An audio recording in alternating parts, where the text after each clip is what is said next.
అందరికీ praise lord. దేవుని నామానికి మహిమ కలుగును గాక. మీరందరూ బాగున్నారు కదా? మీరు పెడుతున్న ప్రతి ప్రార్థన రిక్వెస్ట్ అనేది మేము ప్రార్థన చేస్తూ ఉన్నాం. మా ఆశ అంతా ఒకటే, ఎక్కడైతే మీరు తృణీకరించబడ్డారో, ఎక్కడైతే గుండెలు పగిలేలాగిచ్చారో, ఎక్కడైతే అవమానించబడ్డారో అదే స్థలాల్లో నా ప్రభు మీ అందరినీ హెచ్చించబోతూ ఉన్నారు. విశ్వాసంతో ప్రార్థన చేయండి. ఘనమైన విజయాలు ఖచ్చితంగా నా ప్రభు మీ అందరికీ దయచేస్తారు. God bless you all. ఈ వీడియో చూస్తున్న మీ అందరికీ ఒక వార్త చెప్పనా? నీతిగా బ్రతుకుతున్న మీకు విజయాన్ని నా ప్రభు సొంతం చేయబోతున్నాడు. గుండెల మీద చేతులేసుకొని విశ్వాసంతో ఈ మాట చెప్పండి. నా ప్రభు నన్ను ఓడిపోనివ్వడు. నా ప్రభు నన్ను తలగా నియమిస్తాడు కానీ తోకగా నియమించడు. నా ప్రభు నన్ను అవమానపరచడని హృదయంలో నుంచి ప్రార్థించండి.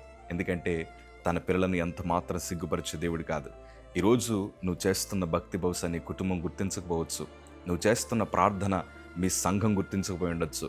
నువ్వు ఎంత నీతిగా బ్రతుకుతున్నావో సమాజం గుర్తించకపోయి ఉండొచ్చు. కానీ నువ్వు చేస్తున్న ప్రతి క్రియ, నువ్వు చేస్తున్న ప్రతి ప్రార్థన, నువ్వు ప్రభు కోసం సమర్పించుకున్న విధానమే నీ జీవిత ఆశీర్వాదాలకు పునాదులుగా మార్చబడతాయని దైవజనుడిగా అనుభవంతో చెప్తున్నారు. లోకమంతా ఏమనుకుంటుందంటే మనం ప్రార్థిస్తుంటే మళ్ళీ బలహీనగా చూస్తుంది. కానీ రాబో దినాల్లో మనం చేసిన ప్రార్థన ఎంత బలమైన కార్యాలు జరిగిస్తుందో వారు కల్లారా చూస్తారు. మన కోసం వారు అనేక మందికి సాక్ష్యం చెప్పేలాగా దేవుడు చేస్తాడు.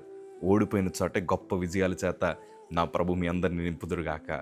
దేవుని వాక్యుల అద్భుతమైన మాట సామెతల గ్రంథం 13వ అధ్యాయము 21వ మాట చదవగలిగితే, కీడు పాపులను తరుమును, నీతిమంతులకు మేలు ప్రతిఫలంగా వచ్చును. ఈ వాగ్దానం మీ అందరి బ్రతుకులు నెరవేర్చబడునుగాక. కీడు పాపులను తరుముతుందట. ఎవరైతే పాపం చేస్తారో వారి వెనకాల కీడు తరుముతానే ఉంటుంది. ఎప్పుడు వారి జీవితం పాడైపోద్దో తెలియదు, ఎప్పుడు వారి జీవితం పతన వ్యవస్థలోకి వెళ్తా తెలియదు. కానీ వారు చేసిన పాపము వారి జీవితాన్ని ఖచ్చితంగా పాడు చేస్తుంది.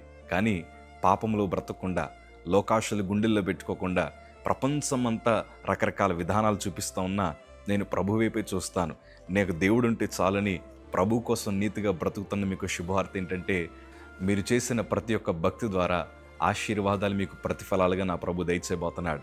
ఎందుకంటే నీతిమంతుల ప్రార్థన బహు బలమైనదని దేవుని వాక్యం సెలవిస్తోంది. దావీదు కూడా అనుభవంతో అన్నాడు కదా, నేను ఒకప్పుడు చిన్నవాడిని ఉంటిని, ఇప్పుడు ముసలివాడిగా ఉన్నాను. నీతిమంతులు విడవబోటు కానీ వారి సంతానం భిక్షమెత్తుకున్నట్టు కానీ నేను చూచి ఉండలేదన్నాడు. ఎందుకంటే నీతిమంతులకు ప్రభు తప్ప మరొక ప్రపంచం లేదు. ఈ వీడియో చూస్తున్న చాలామంది తల్లులు ఉన్నారు, అయ్యా నాకు దేవుడు తప్ప ఇంకో ఆధారం లేదని ప్రభు మీదే ఆధారపడుతున్న మీకు ఎంత గొప్ప శుభవార్త అంటే, మీరు ఏదైతే ఆశపడుతున్నారో వాటన్నిటినీ నా ప్రభు ప్రతిఫలాలుగా దయచేయబోతున్నాడు. యవన ప్రాయములో లోకాశలు అనుసరించకుండా ప్రభు ఉంటే చాలు. ఉద్యోగ ప్రాంతాల్లో కానీ, చదువుకుంటున్న ప్రాంతాల్లో కానీ, మీరుంటున్న ప్రాంతంలో కానీ ప్రభు కోసం బ్రతుకుతున్న మీకు శుభార్త ఏంటి తెలుసా? మీరు ఎంతైతే భక్తి చేస్తున్నారో దానికి మించిన ఆశీర్వాదాలు దేవుడు మీకు బహుమానంగా దయచేయబోతున్నాడు. ఎందుకంటే తన భక్తి పరులను ఎంత మాత్రం అవమానపరిచే దేవుడు కాదు. నేను పాపం చేశానండి, పాపంలో బ్రతుకుతున్నప్పుడు నేనేమనుకున్నానంటే ఇది ఎంత సంతోషమైన జీవితమో, ఎంత విలాసవంతమైన జీవితం అని నేను ఎన్నో కలలు కన్నాను. కానీ మా తల్లంది, పాపం వల్ల వచ్చి జీవితం మరణం అన్నప్పుడు అసలు బైబిల్లో రాయబడినంత అబద్ధమే కదా. పాపం వల్ల వచ్చి జీవితం మరణం ఏంటి? నరకాన్ని ఎవరన్నా చూసారా? పరలోకం ఎవరన్నా చూసారా? మనకిష్టం వచ్చినట్లు బ్రతకొచ్చు, ఇది తప్పు ఇది రైట్ అని బైబిల్ ఎందుకు మనకు బోధిస్తుందని రకరకాల ప్రశ్నలు మా తల్లిని అడుగుతూ ఉండేవాడిని. కానీ ఎప్పుడైతే ప్రభుని శిక్షించాడో అప్పుడు నాకు అర్థమైంది, నా పాపం వల్లే నాకు ఈ శిక్ష వచ్చింది. ఎప్పుడైతే ప్రభు పాదాలు పట్టుకుని, ప్రభా నన్ను పరిశుద్ధునిగా మార్చయ్యా, నన్ను కనికరించు ప్రభా, బ్రతుకుతే నీకోసం బ్రతుకుతాను, చనిపోతే నీకోసం చనిపోతానని మరణ పడక మీద ప్రభుకు నా బ్రతుకు అప్పగించగా, క్రీస్తు రక్తము చేత నన్ను కడిగి, క్రీస్తు రక్తము చేత మమ్మల్ని పరిశుద్ధులుగా మార్చి ప్రభు పరిచయం నిలబెట్టిన తర్వాత మా భక్తి ద్వారా మేము ఎన్ని ఆశీర్వాదాలు సాధించామో మాటల్లో మేము వివరించలేము. దేవుని కృప ఏంటి చెప్పనా? మేము కోటీశ్వరులం కాకపోయినా దానికి మించిన ఆశీర్వాదాన్ని ఈరోజు అనుభవించడానికి దేవుడు కృప చూపించాడు. మనసుకు శాంతి, ఏదైతే మేము కోల్పోయామో వాటన్నిటినీ ప్రభు మాకు ఇచ్చారు. అవమానించబడ్డాం కానీ అదే చోట గణపరచబడ్డాం. మేము తృణీకరించబడ్డాం కానీ అదే చోట దేవుడు మాకు గొప్ప విలువనిచ్చాడు. కొంతమంది మమ్మల్ని హేళన చేశారు, అదే చోట దేవుడు అనేక మంది చేత మమ్మల్ని ఘనపరచడం ప్రారంభించాడు. నాకు అనిపిస్తూ ఉంటుంది, నీతిగా బ్రతుకుతే చాలు, ఏ సమయాన్ని ఏదో అవసరమో సమస్తమో దేవుడు మనకు అనుగ్రహిస్తాడు. దానియేలు కూడా నీతిగా బ్రతికాడు. తిండి విషయంలో కూడా తనను అపవిత్రపరచుకోవడానికి ఇష్టపడలేదు. అందుకే రాజుల కంటే ఉన్నతమైన సాక్ష్యాన్ని దేవుడు అనుగ్రహించాడు. షడ్రక్, మేషక్, అబేద్నెగోలు నీతిగా బ్రతికారు. బంగారు ప్రతిమకు మేము రొక్కమన్నారు. రాజా నీకు ప్రత్యుత్తరం ఇవ్వాల్సిన అవసరం మాకు లేదని ధైర్యంగా ప్రభు కోసం నిలబడ్డారు. వారి నీతే వారిని కాపాడుతూ వచ్చింది. వాస్తవానికి చెప్పాలంటే అగ్ని మనిషిని కాలుస్తుంది, కానీ వారిలో రగులుతున్న ఆత్మగ్ని వారి జీవితాల్ని కాపాడగలిగింది. ఈ సంగమా మీరు అర్థం చేసుకోండి, నీతిగా బ్రతికితే దేవుడు ఎన్ని బలమైన కార్యాలు జరిగిస్తాడు. నీతిమంతుల చేతులు చాపక మునిపే దేవుడు వారి చేతులను ఆశీర్వాదం చేత నింపుతాడు.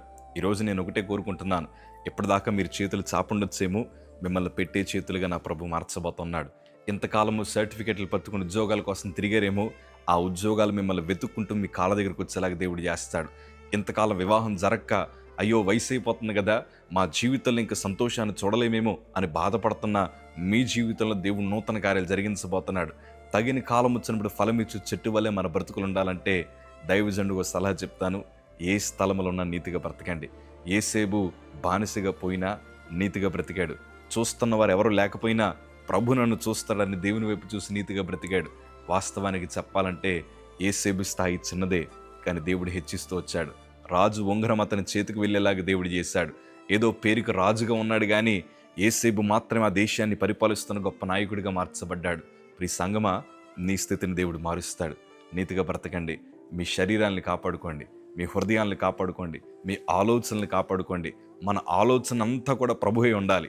మనం నడిచే విధానం అంతా దేవుడే ఉన్నప్పుడు దేవుడు మీ బ్రతుకులు మారుస్తాడు. నేను కూడా ఫంక్షన్లో అవమానించబడ్డానండి. ఎన్నెన్నో పరిస్థితుల మధ్యన ప్రయాణం చేశాను, కానీ అన్ని పరిస్థితులను దేవుడు తారుమారు చేయడం గల కారణం ఏంటంటే ప్రతిరోజు ఒకటే ప్రార్థన చేస్తాను, ప్రభా బ్రతుకున్నంత కాలం నీతిగా బ్రతకడానికి కృప చూపించండి అయ్యా. ఒకవేళ ఏదన్నా తప్పిదములు మా బ్రతుకులో జరుగుతుంటే మమ్మల్ని సరిచేయండి ప్రభా అని ప్రతిరోజు రాత్రి ప్రార్థన చేయడం వల్ల ఎక్కడ హెచ్చించాలో అక్కడ హెచ్చించాడు.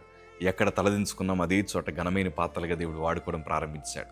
అట్టి ఆశీర్వాదాలు మీరు కూడా అనుభవించాలని కోరుకుంటూ ప్రార్థించండి. నీతిగా బ్రతకండి. God bless you.